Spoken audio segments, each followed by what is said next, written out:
So everyone, this is KG Vlogs, a Filipino reactor based here in Kingdom of Saudi Arabia, and welcome back to my channel. Agad-agad ko muna ito reaction video, ang Barda compilation at mga updates si David Licauco and who is this Barbie Fortesa for today's video. Ayan ha, baka naman may mga negative na naman dyan. Basta tayo, masaya lang tayo ha. Tapos na tayo sa mga video natin na dumadaldal tayo for today's video. Tapos na yung atake natin doon. So dito muna tayo sa mga post si Ginoo kahapon kasi may dinilit si Ginoo na photo. Ayun! Kasi dinilit ito sa Instagram. Yung isang photo niya, alam ko tatlo yun eh. Alam ko tatlo yung pinost niya na photos. Alam ko tatlo. Pero ang isa, ito ata yung na-delete. Basta isa sa dyan, hindi ko lang alam bakit dinelete yan for today's video. Pero ang purpose ko talaga kung bakit ako nandito for today's video is para bang ang sarap-sarap talaga ni Ginoo dito for today's video. Pero titira natin yung mga comments kasi dapat talaga hiwalay yung mga hiwalay ang mga Facebook ng mga what do you call this? Ng mga negatrons, 'di ba? Anyways, tuloy natin 'to.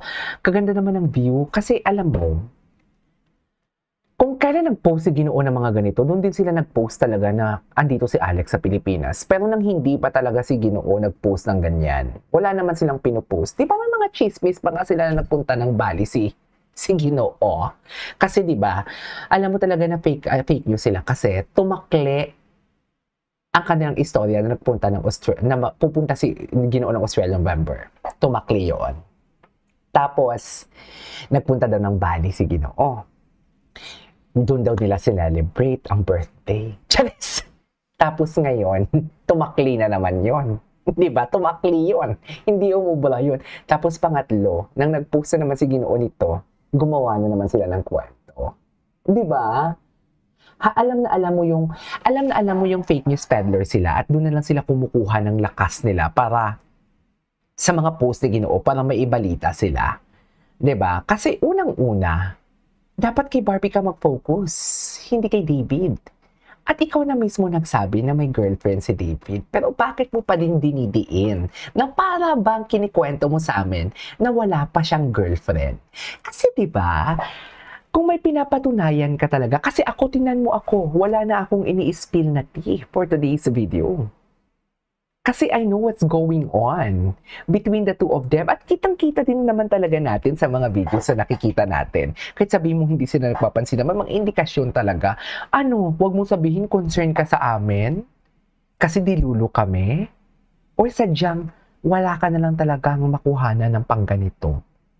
Diba, come to think of it ha, tandaan nyo. Kung may girlfriend si Ginoo, at na-hurt siya because Barda siya before. At kung may girlfriend si Ginoo, sinabi niya na sa vlog niya, tapos na ang usapan. Kung yan yung pinapaniwalaan mo, tapos na yung usapan. Pero bakit paulit-ulit ka pa din?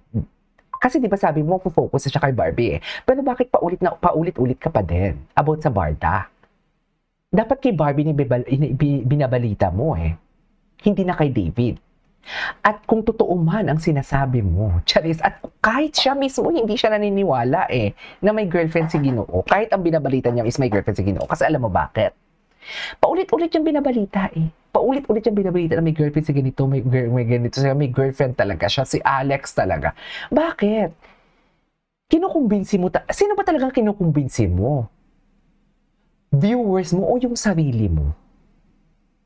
Yung mga viewers mo, wala nang pakialam kasi sinabi mo na nga na may girlfriend si Ginoo, di ba? Kaya nga pababa na ng pababa ang views mo, di ba? Kasi ang viewers mo is Barda.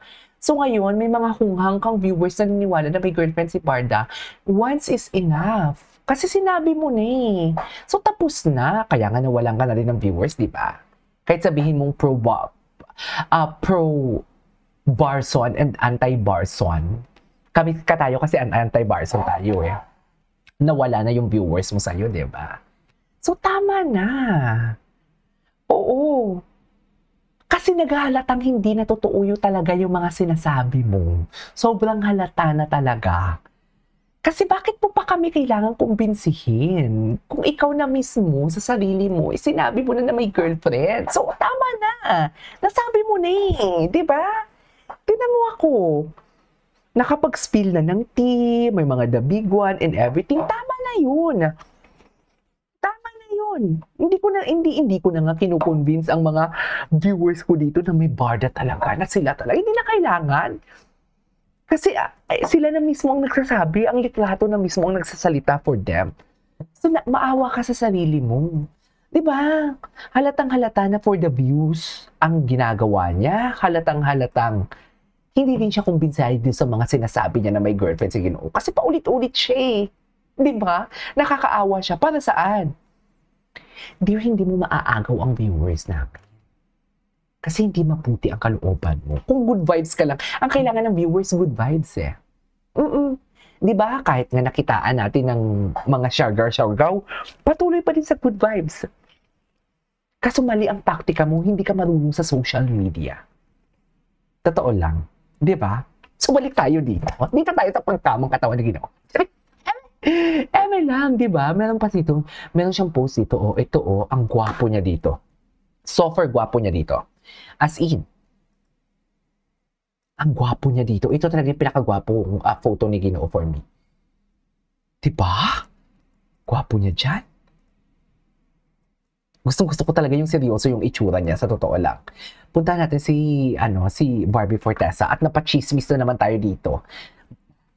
Barbie Fortesa. Tingnan natin ang chismis ni Barbie Fortesa for today's video. Eto, ay may story si Barbie dito sa Facebook. Okay. Ito yung 4 hours ago niya lang shinare to. Tapos, ito yung endorsement niya. Tingnan natin. Ba na-maintain ang glow ko? Tanong natin kay Jim yan. Charis! Jim, paano mo na-maintain ang pagkatsaka mo? Charis! Di ba, Mi? Kaya I'll share you my secret.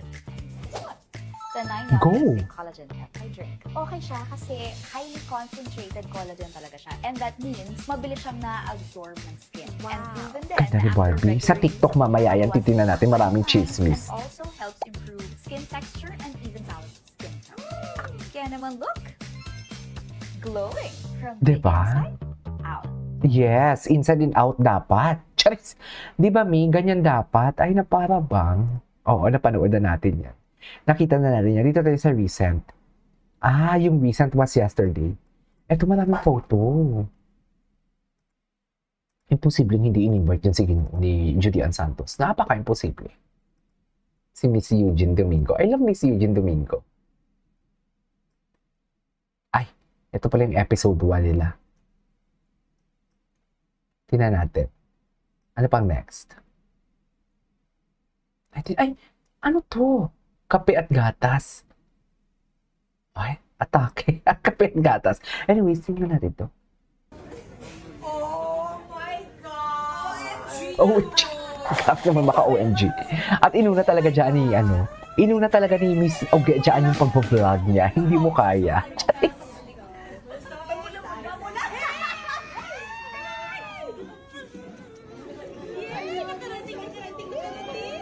Inuna niya talaga ang pag-vlog.